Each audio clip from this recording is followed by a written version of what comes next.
राज्यसभा से इस्तीफा देने के बाद फिलहाल किसी भी सदन की सदस्य नहीं, बसपा सुप्रीमो मायावती ने अब ये तय कर लिया है कि वह लोकसभा चुनाव लड़ेगी।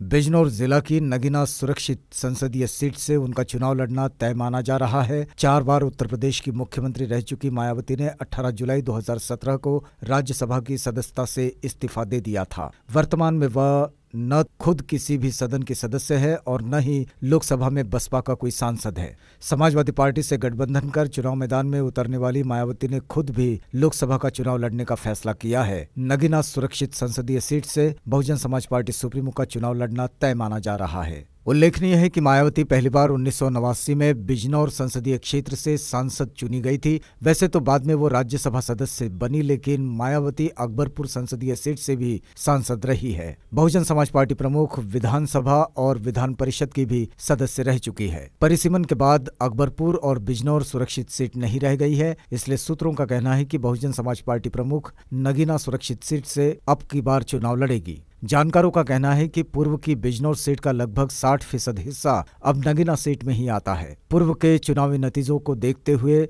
नगीना सीट को मायावती के लिए पूरी तरह से सुरक्षित भी माना जा रहा है। लगभग 15 लाख वोटर वाली इस सीट पर 4 लाख से ज्यादा जहां मुस्लिम मतदाता है, वहीं इससे कई ज्यादा जाटा और दलित वोटर भी है। वर्ष 2014 के लोकसभा चुनाव में यहां से भारतीय जनता पार्टी के यशवंत सिंह 39% वोट हासिल कर सांसद चुने गए थे। उल्लेखनीय है कि उत्तर प्रदेश में 29% वोट के साथ समाजवादी दूसरे नंबर पर और 26% वोट को लेकर बहुजन समाज पार्टी तीसरे पायदान पर रही थी। वैसे तो रनर अप दूसरे स्थान पर होने के कारण सपा बसपा गठबंधन में इस सीट पर समाजवादी पार्टी की स्वाभाविक दावेदारी मानी जा रही थी, लेकिन मायावती के यहां से लड़ने की इच्छा जताने पर समाजवादी पार्टी ने गठबंधन में इस सीट को बहुजन समाज पार्टी के लिए छोड़ दिया है। इसके एवज में हाथरस सुरक्षित संसदीय सीट पर रनर अप रहने के बावजूद बहुजन समाज पार्टी ने समाजवादी पार्टी के लिए छोड़ने का फैसला किया है। गौरतलब है कि पिछले चुनाव में यहां से भी जीतने वाली भाजपा को जहां 51.87% वोट मिले थे, वहीं बहुजन समाज पार्टी को 20.77% वोट